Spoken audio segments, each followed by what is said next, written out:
maubos mo. Tira mo kami. Akin na nga yan. Ano ka ba naman? Konting-konti na nga lang to. Sisimutin ko na to. Akin na lang yan. Ito. Akin na lang yan. Akin na lang. Kahapon pa ako walang karga. Giyang na giyang na ako. Akin na lang yan. Nga dyan ang pumukulit. Stupid damot mo. Hoy! May dumarating! Dumarating! May dumarating!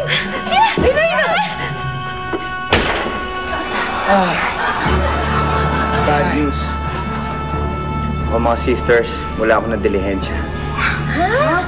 Ewan ko kung sino nang pumasok. Ikaw lang pala. Ninervous ako doon ha. Pero akala ko ba marami kang mautangan?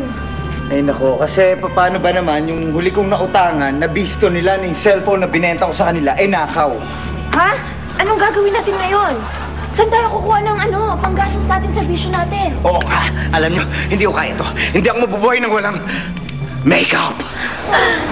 Kahit ibenta ko yung sarili ko para makabili lang ng makeup, gagawin ko! Sisters, hindi mo na kailangan gawin yan. May naisip akong paraan. Talaga? Talaga? Anong paraan yun? Anong paraan yun? Gusto mo malaman? Aray ko! Bakit mo ako sinampan? Bakit? Tingnan mo mukha mo. Sister!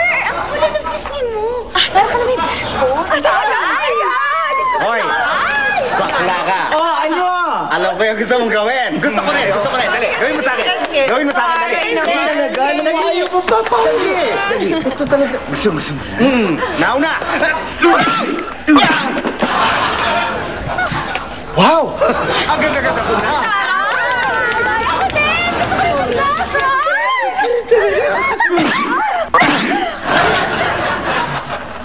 Ang ganda mo.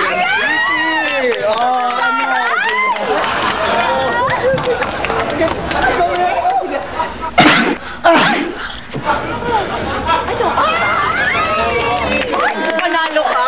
Siyempre, kung meron mong kayong blush on, kailangan naman eyeshadow. Sino may gusto? Sige, wait lang. Iha. Sister, gayahin mo yung gagawin ko, ha? Sa kanya, okay? Siya muna mauna, ha? Ako muna ang gagaya sa'yo, gaga. Oo. Sige. Sige. Okay, sige. Okay, ganito, ha? Ready? Ay, okay. Sige, type ko yan. Sandali, ha?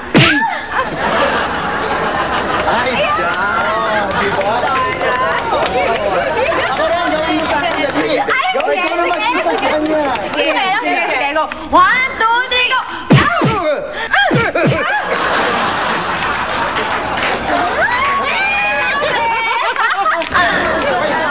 Pipi. Lipstick na lang ang kulang. Oo nga!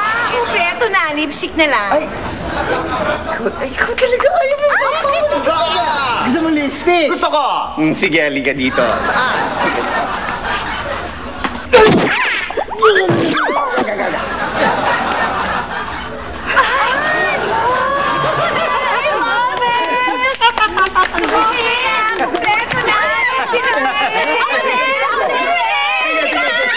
Sabay na kayong dalawa. Ready and go!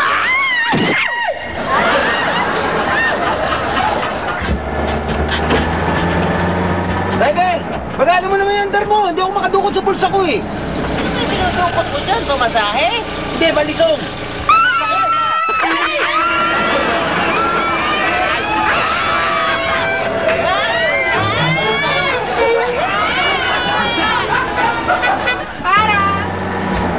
Ano ba yan? Ba naman, Manong? Dahan-dahan naman. Muntik ko na mahalikan itong katabi ko eh. Pasensya ka na. Sige, mula ngayon, babagalan ko ng pagtakbo. Pasensya na. Pasero, mawa tayo, mawa! Sakay na! Tara, dali.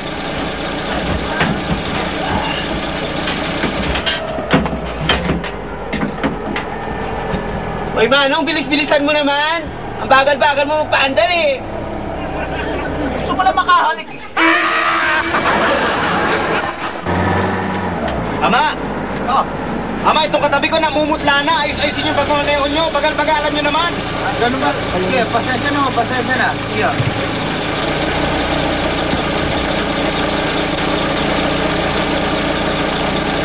Mama! Mama! Inaatake na itong katabi ko. Dali nyo kami sa ospital. Bilis-bilisan nyo naman. Bagal-bagal nyo eh. Bilis!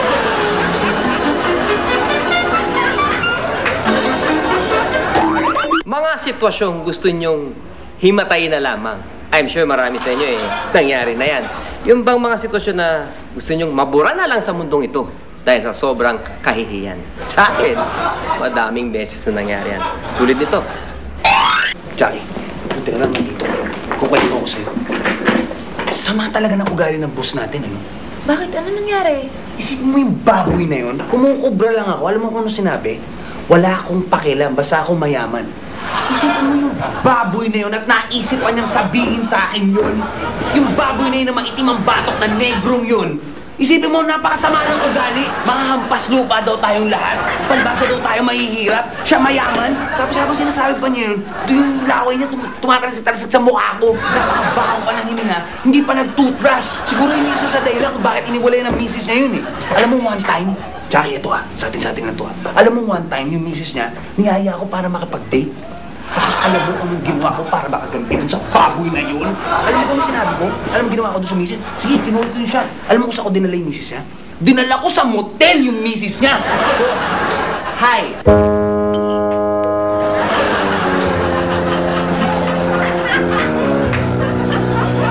O, nakita nyo na. O, hindi ba? Anong gagawin nyo doon? Wala na dead end na At least kapag hinimatay ka, wala nang usap-usap. Tapos na! Eto pa isa.